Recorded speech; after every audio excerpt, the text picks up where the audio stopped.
कि अगर कोई कश्ती दरिया के दरमियान हो, अगर वो कश्ती चाहती है कि अपने आप को साहिल नजात तक पहुंचाए, तो बग़ैर कुछ चीज़ों के एक कश्ती अपने आप को साहिल नजात तक नहीं पहुंचा सकती।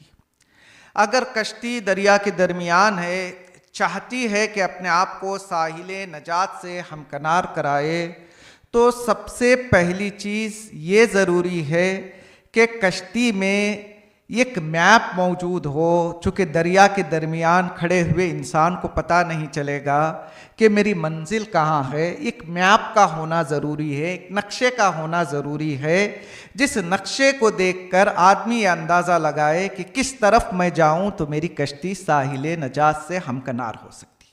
पहली चीज़, सिर्फ नक्शा होगा तो काम नहीं चलेगा। चूँकि मेरे आपके सामने कोई मैप रख दिया जाए, जिसके पास मैप की नॉलेज नहीं है, तो वो अच्छी तरह से मैप को नहीं समझेगा। हो सकता है कि मैप मेरे लिए ड्राइंग की मानी दो, जो मेरे काम की ना हो। नक्शे को समझने के लिए नक्शा खान का होना ज़रूरी है। कश्ती सिर्फ मैप लेके चाहे कि मैं साहिल नजात तक पहुंच जाऊं, तो पहुंच नहीं पाएगी जब तक नक्शे को पढ़ने वाला नक्शा खान ना मौजूद हो। अगर कश्ती चाहती है कि साहिल नजात तक पहुंच जाए, तो एक नक्शे की ज़रूरत है, एक नक्शा खान की ज़रूरत है। और नक्शा और नक्शा खान हो, लेकिन एक तीसरी चीज़ ना हो, तब भी कश्ती साहिल नजात तक नहीं पहुंच सकती। वो तीसरी चीज़ है कंपास।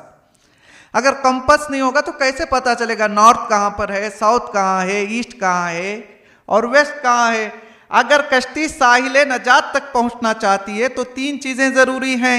एक कंपास का होना ज़रूरी है, एक मैप का होना ज़रूरी है, एक मैप रीडर का होना ज़रूरी है।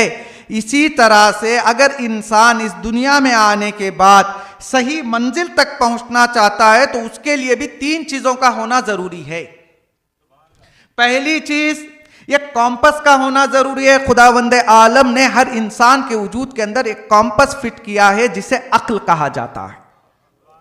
खुदावंद आलम ने हर इंसान की हिदायत के लिए किताब भेजी है, जिसे कुरान मजीद कहा जाता है। और कुरान को हर कोई नहीं समझ सकता। कुरान जिक्र है, जिक्र को सिर्फ और सिर्फ अहले जिक्र ही समझ सकता है।